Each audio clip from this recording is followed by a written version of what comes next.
Avez-vous des questions à date là-dessus? Là? Vous souvenez-vous de la disposition des couverts? C'est assez simple, je dois dire que. Je pense que oui. Là. Commencer avec ça. On commence de l'extérieur vers Du l'intérieur. pain. Couteau à beurre. Oui, le couteau à tartiner. Bonjour, madame. Vous allez bien? Ça va super bien, merci. Sinon, on peut dire qu'il n'y a pas de potage. Ici, il n'y a pas de cuillère avec le potage quand on est. Oui. Là, aujourd'hui, le potage est un velouté de tomates avec des pommes vertes. Si vous sortez avec des femmes qui sont vos invités, vous pouvez dire tout simplement, si mettons que c'est moi qui reçois, là, vous pouvez dire, bien, commencez par mes invités. On prendra la commande en dernier lieu. Ça peut être aussi un message à la serveuse ou à la serveur. Oui, aussi. Les factures. Mais elle va commencer quand même par les dames, mais au moins, ce sont les invités. Ouais. Oui. Même chose, c'est des hommes, des invités en premier, la personne qui invite et la dernière à commander. Oui, c'est ça. C'est ça. Et je parlais du pain, j'allais vous parler du pain. Quand on a du pain, on le rompt sur notre assiette à pain parce qu'on ne veut pas laisser de croûte sur la table. Là. Oui. Alors, sur l'assiette à pain, et on rompt un morceau à la fois. Il y en a qui prennent le couteau, qui coupent le pain en deux, puis qui commencent à tartiner comme ça, Oui, moi aussi. puis qui le mangent comme ça. Alors, c'est vraiment un morceau à la fois.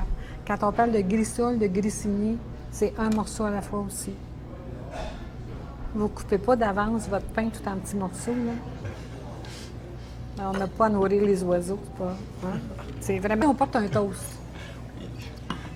Parce qu'il m'a fait penser en levant son verre. Hein? Alors, on donne le ton. C'est la personne qui porte le toast qui va donner le ton. Normalement, c'est la personne qui invite qui devrait porter le premier toast.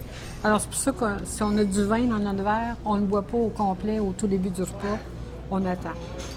Et la personne qui invite peut, comme ici, on n'est pas nombreux, donc on peut rester assis. Et on lève notre verre, simplement.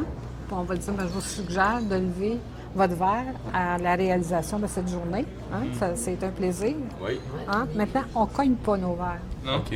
Je vous ai dit, levez le verre. On le lève, tout simplement, et on prend une gorgée, en se regardant tout le monde.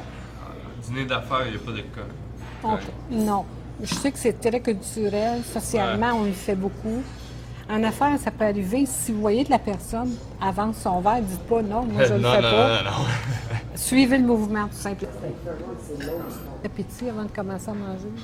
Moi, j'aurais tendance à dire que oui, mais si vous posez la question, peut-être que non. Ben non, on ne devrait pas dire bon appétit. Buen provecho. Oui. On ne devrait pas. Pourquoi? Parce que ça a une connotation goinfre et gourmand. Donc, on ne sait pas quoi dire, donc on dit bon appétit. Ouais. Mais on ne devrait pas le faire. On arrête de rien. Profitez-en bien. Simplement Au commencer. plaisir. Ah oui. En anglais, ils disent enjoy. hein? Enjoy. Moi, Oui, je mais en trouve que français, c'est- ça se dit pas. C'est bien.